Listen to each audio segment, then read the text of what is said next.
LeBron James has agreed to a 2-year, $85 million contract extension with the Los Angeles Lakers, extending him through the 2022-2023 season. And do you know what else happens in 2023? James's son, LeBron James Jr., known as Bronny, graduates from high school.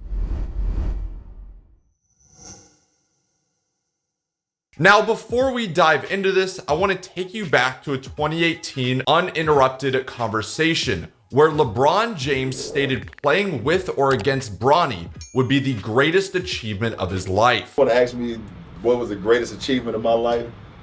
If I'm on the same court as my son in the NBA. When we look at the numbers, James will turn 39 during the 2023-2024 season, the year after his Lakers extension runs out. But there's a decent chance that he'll be more than good enough to keep playing in the NBA. I mean, it's LeBron James. 14-13, Portland back in front.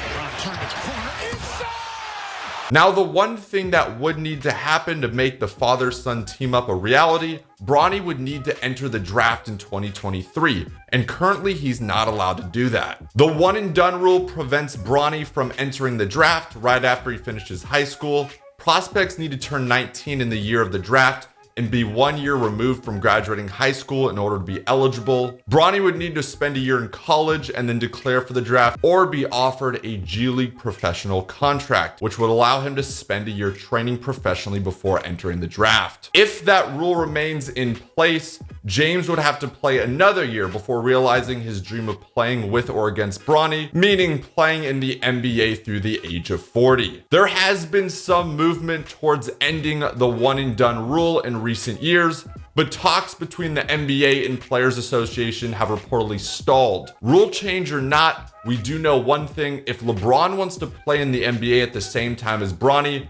he'll find a way to make it happen.